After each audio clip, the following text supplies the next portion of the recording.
As was said yesterday, actually hearing directly the voices of young people that actually have been in receipt of services is a key part that we need to respect and be part of this conference.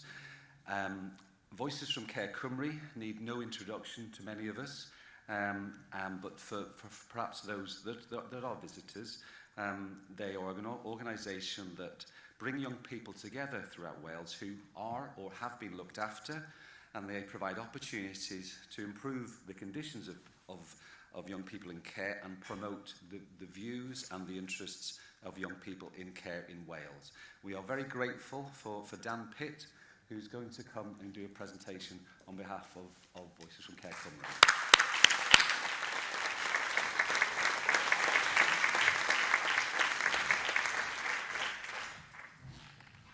A lot of people here.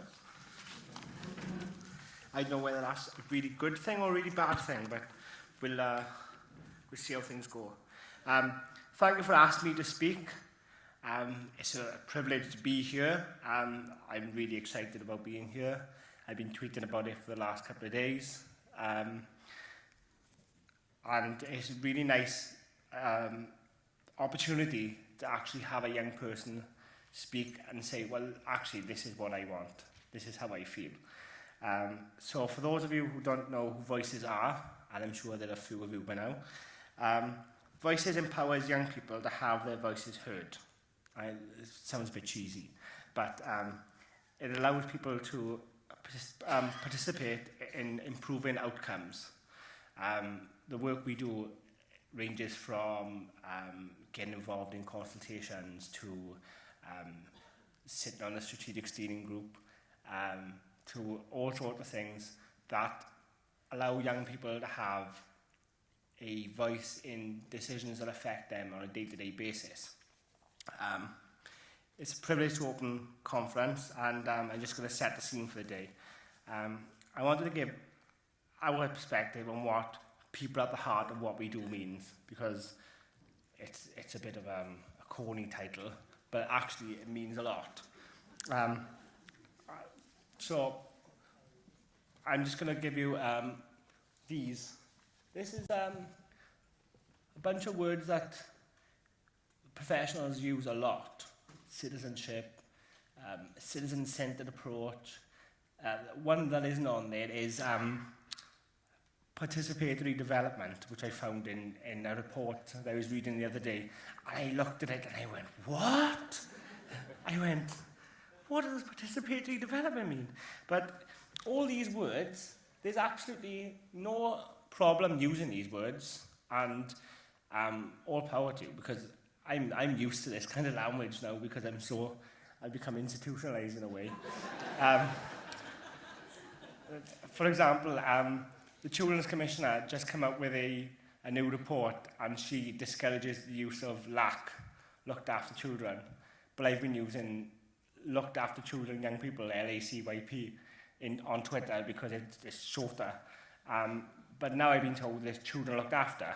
So it's a bit like, if you've ever seen Monty Python, it's People's Front of Judea versus Judean People's Front, all over again. So I'm never sure.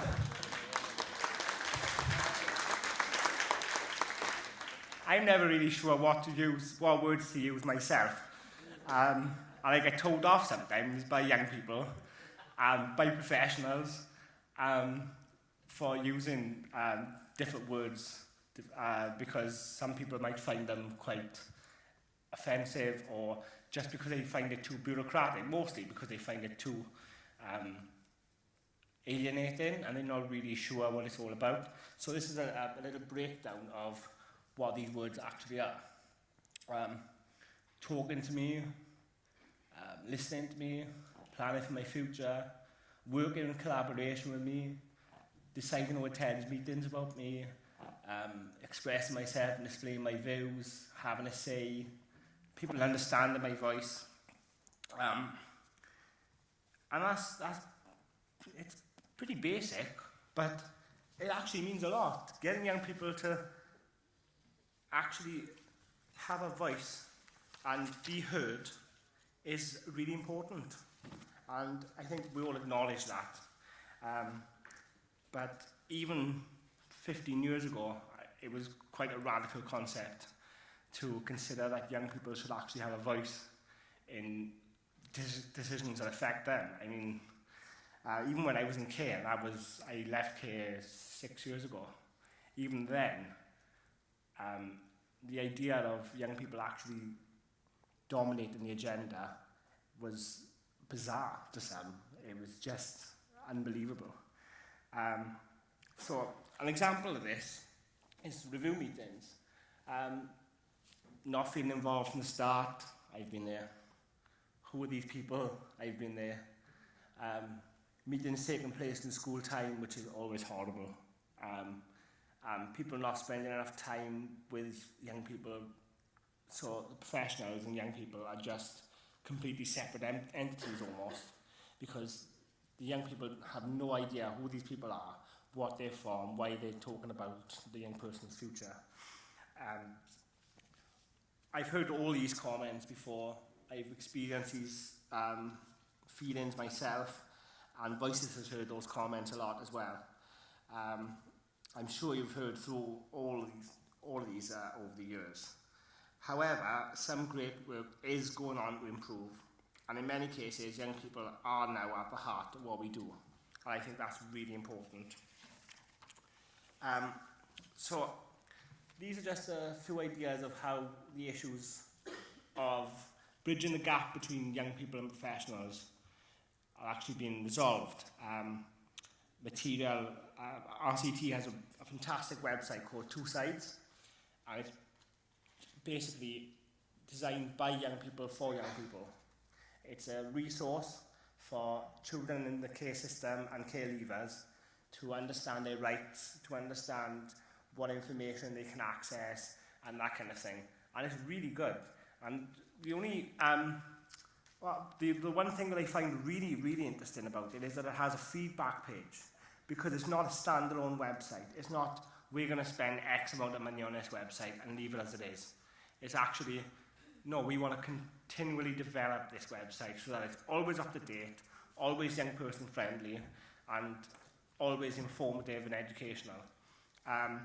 Engaging in technology, the Commissioner's My Planner app, and in England there's an app called Momo, Mind of My Own, which basically does the same thing as the My Planner app, which is young people can put down notes and how they're feeling, and they can put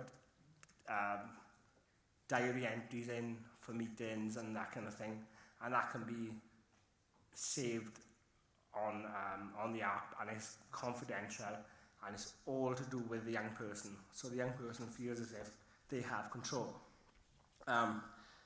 Legislation and guidance, Welsh Government education strategy, and also looking at not having to meet in school time, which a lot of people find stigmatizing. So it's really, really good that people are starting to think, okay, what can we do? Because I spoke to an independent reviewing officer in RCT, and he said to me, do they still do it? Do they still do review meetings in schools? I said, as far as I know, yeah. And he said, I can't believe that we haven't changed that policy at all over the last couple of years. But now we're actually looking at it, and I think it's a really positive step forward. I feel the key is commitment. Commitment to change our structure, commitment to practice, and commitment as corporate parents to spend time with young people. And that's the most important thing of all. Thank you very much.